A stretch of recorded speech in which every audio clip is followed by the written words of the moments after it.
ஓம் ஸ்ரீராம ராம ராமேதி ரமே ராமே மனோரமே சகசிரநாம தத்துல்யம் ஸ்ரீராம நாம வராணனே. உலகம் யாவையும் தாமுழா வாக்கலும் நிலைபெறுத்தலும் நீக்கலும் நீங்களா அழகிலா விளையாட்டுடையார் அவர் தலைவர் அன்னவர் சரண் நாங்களே.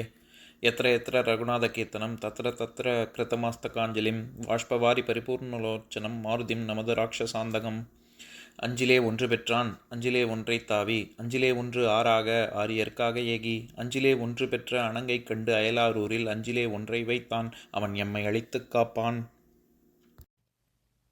இன்னைக்கு நம்ம கம்பராமாயணத்துல பாலகாண்டத்துல திருவதார படலத்துல 68வது பாட்டு பார்க்க போறோம். தூதுவர் அவ்வழி அயோத்தி துண்ணினார் மாதிரம் பொருத தோள் மன்னர் மன்னன் முன் ஓதினர் முனிவரவு ஓத வேந்தனும் காதல் என்ற அளவு அரு கடலுள் ஆழ்ந்தனன். இதுதான் பாட்டு. இப்ப பதம் பிரிச்சு பொருள் பார்க்கலாம். அவ்வழி தூதுவர் பிறர் வருகையை தெரிந்து சொல்வதற்காக அந்த வழியில் நிறுத்தி வைக்கப்பட்டிருந்த தூதுவர்கள் அயோத்தி துண்ணினார் அயோத்தி நகரை அடைந்தனராகி மாதிரம் பொருத தோள் மன்னர் மன்னன் முன் எல்லா திசைகளிலும் உள்ள வேந்தர்களை வென்ற தோள்களையுடைய வேந்தர்களுக்குள் வேந்தனான தசரதனுக்கு முன்னின்று முனிவரவு ஓதினர். கலைக்கொட்டு முனிவரது வருகையை தெரிவித்தனர். ஓத வேந்தனும் காதல் என்ற அளவரு கடலுள் ஆழ்ந்தனன். அவ்வாறு கூற தசரத வேந்தனும் அன்பு என்னும் அளக்க இயலாத கடலுக்குள் மூழ்கினவன் ஆனான். இப்ப நம்ம இந்த பாட்டுல இருக்கக்கூடிய நயங்களை பார்க்கலாம். இதுல அவ்வழி தூதுவர் அப்படிங்கிறத அந்த வழியில நிறுத்தி வைக்கப்பட்ட தூதுவர்கள் அப்படின்னு அர்த்தம் பண்ணலாம். அதாவது பொதுவாவே ஒற்றர்கள், நான் ஏற்கனவே சொல்லியிருக்கேன், ஒற்று அப்படின்னா உடம்புன்னு அர்த்தம். ராஜாவுக்கு உடம்பாக இருந்து செயல்படுபவர்கள் ஒற்றர்கள். அவங்க இருக்காங்க, இந்த ராஜாக்காக தான் வேலை செய்யறாங்கன்னு தெரியாதபடிக்கு இருக்கிற கூடியவர்கள் ஒற்றர்கள். ஆனா தூதுவர்கள் ரெண்டு விதமா இருக்காங்க. ஒண்ணு, இப்ப நம்ம பொதுவா சொல்லுவோம்ல தூது போனா அப்படின்னு. இந்த ராஜா என்ன செய்தி சொல்ல விரும்புறாரோ அதை வேற்ற அரசர்களுக்கு எடுத்து செல்லக்கூடியவன் தூதுவன். இதை தவிர பொதுவாகவே அங்கங்க ராஜா ஆள் நிறுத்தி இந்த ராஜாக்காக தான் இவன் வேலை செய்யறான், இந்த ராஜாவுடைய தூதுவன்னே தெரியும். ஒற்றர்கள் மாதிரி தெரியாம இருக்காது, தூதுவர்கள்னா தெரியும்.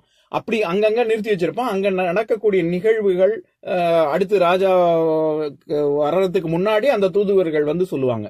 அப்பேற்பட்டவர்களும் தூதுவர்கள். அந்த மாதிரி அவ்வழி தூதுவர் அப்படின்னா அந்த வழிகள், அவங்க வர்ற வழியில நிறுத்தி வைக்கப்பட்டிருக்கிற தூதுவர்கள் அவங்க வர்றதுக்கு முன்னாடியே வந்து ராஜாட்ட இந்த மாதிரி வர்றாங்க அப்படின்னு சொல்றாங்க அப்படின்னு ஒரு அர்த்தம். இன்னொன்னு, அவ்வழி அப்படின்னா அப்பொழுது அப்படின்னு இன்னொரு அர்த்தம்.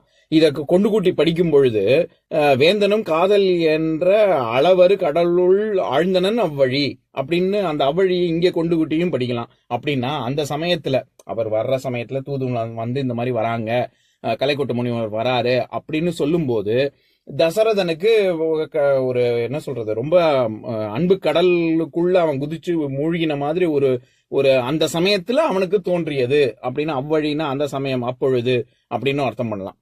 இதுல அயோத்தி துண்ணினார், அயோத்தி நகரை தூதுவர்கள் வந்து அடைந்தார்கள் அப்படின்னா, துண்ணுதல் அப்படின்னா வந்து அடைதல் அப்படின்ற அர்த்தம். இது நம்ம ஏற்கனவே 187வது பாட்டுல பார்த்திருக்கோம். அதை படிக்கிறேன் கேளுங்க.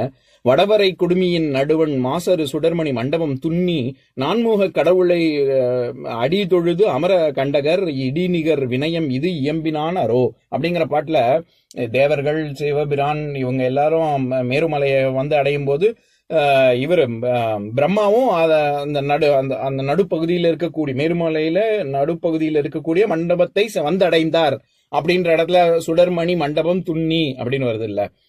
அதே மாதிரிதான் இங்கேயும் அயோத்தி துண்ணினார்னா வந்து அடைந்தார்கள் அப்படின்னு அர்த்தம். அதே மாதிரி எப்பேற்பட்ட தசரதன் முன் அப்படின்னா மாதிரம் பொருத தோள் மன்னர் மன்னன் அப்படின்னு.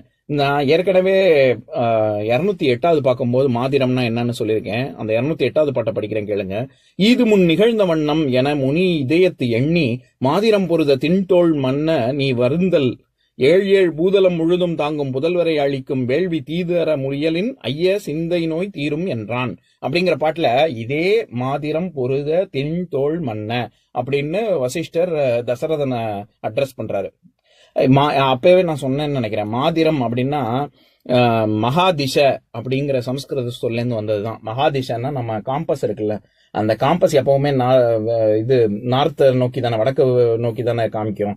அந்த காம்பஸுக்கு மாதிரம் அப்படின்னு ஒரு பேர். அதை தவிர யானை, மலை, ஆகாயம், இப்படி நிறைய பூமினே இருக்கு. ஏன்னா ஸ்திரமானது, அதனால இருக்கிறதுலயே ரொம்ப திடமானது நிலம் தான், பூமி தான். அதனால அப்படியும் அர்த்தம் இருக்கு. இந்த இடத்துல அதாவது இடவாகு பெயராக வருது. அப்படின்னா என்ன, மாதிரம்ங்கிறது திசையை காண்பிக்கக்கூடிய ஒரு கருவி, அதுவே திசையாக ஆகி வருவதனால் இது இடவாகு பெயர். எதுக்கு இதை சொல்ல வரேன், அதே அந்த பாட்டுல இருக்கிற மாதிரியே இங்கேயும் மாதிரம் பொருத எப்பேற்பட்ட மன்னன் அப்படின்னா எல்லா திசைகளிலும் உள்ள எல்லா வேந்தர்களையும் வென்றெடுத்த மன்னாதி மன்னன் அப்படின்னு சொல்றோம்ல, அந்த மாதிரி தசரதனை சொல்றாரு. மன்னன் முன் அப்படின்னா அவர் முன்னாடி அப்படின்னு, திருமுன் அப்படின்னு நம்ம அர்த்தம் பண்ணோம். திருமுன் அப்படின்னா அவர் சந்நிதியில், அதாவது எங்கேயோ தசரதர் மட்டும் தனியா இருந்தாரு, இவங்க தூதுவர்கள் போய் சொன்னாங்க அப்படின்னு அர்த்தம் இல்ல. அவருடைய சந்நிதியில், தசரதனுடைய சபையில், அரசவையில் சொன்னார்கள் அப்படிங்கிறதுனால மன்னன் முன் அப்படின்னா திருமுன் அப்படின்னு அர்த்தம் பண்ணணும். இந்த பாட்டின் மூலமா கம்பர் சொல்ல வர்ற கருத்து என்ன? அதாவது கலைக்கோட்டு முனிவன் எதிர்ந்து அவர் அயோத்தி நகருக்கு வரார் அப்படிங்கிற செய்தி கேட்ட தசரதன் அன்பு கடலாக மாறினான். அன்பு கடலுள் ஆழ்ந்து எப்படி ஒரு மகிழ்ச்சி இருக்குமோ அந்த அளவுக்கு ஒரு மகிழ்ச்சி அவன் அடைந்தான் அப்படின்னு சொல்ல வர்றாரு. இதுல வேந்தனும் காதல் என்ற அளவரு கடலுள் ஆழ்ந்தனன் அப்படிங்கிறதுக்கு ரெண்டு விதமா பொருள் சொல்லலாம். ஒண்ணு, நம்ம இன்ப கடல்ல குதிச்சு எழுந்த மாதிரி இருக்கு அப்படின்னு சொல்லுவோம்ல, அந்த மாதிரி அவன் இந்த இடத்துல காதல்ங்கிறது அன்பை குறிக்குது. அன்பு கடலில் மூழ்கினான் அப்படின்னு ஒரு அர்த்தம். இன்னொன்னு, தசரதன் ஏற்கனவே அன்பு என்னும் பேராறு அப்படிங்கிற ஒரு தன்மை கொண்டவன். அந்த எப்படி ஒரு ஆறு கடல்ல சங்கமிக்குதோ, ஏற்கனவே அவன் பேராறு மாதிரி ஒரு அன்பு நிறைந்தவன், அவன் கடல்ல சங்கமிப்பது இன்னும் மகிழ்ந்தான். அவன் ஏற்கனவே அன்பு கொண்டவன், இன்னும் அன்பு மிகுதியாக திளைத்தான் அப்படின்னும் பொருள் சொல்லலாம். இப்ப நான் பாட்டை இன்னொரு தடவை படிக்கிறேன், கேளுங்க. தூதுவர் அவ்வழி அயோத்தி துண்ணினார், மாதிரம் பொருத தோள் மன்னன் முன் ஓதினர், முனிவரவு ஓத வேந்தனும் காதல் என்ற அளவரு கடலுள் ஆழ்ந்தனன். இன்னொரு நாள் இன்னொரு பாட்டு பார்க்கலாம்.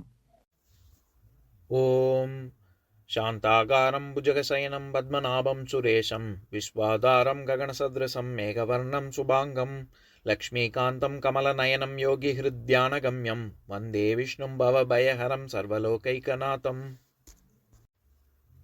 உம்பரோடு இம்பர்காரும் உலகம் ஓர் ஏழும் ஏழும் எம்பெருமான் என்று ஏத்தி இறைஞ்சி நின்று ஏவல் செய்ய தம்பியரோடும் தானும் தருமமும் தரணி காத்தான் அம்பரத்து அனந்தர் நீங்கி அயோத்தியில் வந்த வள்ளல். ஓம் பூர்ணமதः பூர்ணமிதம் பூர்ணாத் பூர்ணமுதஸ்யதே பூர்ணஸ்ய பூர்ணமாதாய பூர்ணமேவாவசிஷ்யதே. ஓம் சாந்தி சாந்தி சாந்திः. ஓம் சர்வேஷாம் ஸ்வஸ்திர்பவது சர்வேஷாம் சாந்திர்பவது சர்வேஷாம் பூர்ணம் பவது சர்வேஷாம் மங்களம் பவது. ஓம் சாந்தி சாந்தி சாந்திः. ஓம் சர்வே பவந்து சுகினः सर्वे सन्तु निरामयाः सर्वे भद्राणि पश्यन्तु मा कश्चित् दुःखभाग् भवेत्. ओम शांति शांति शांति.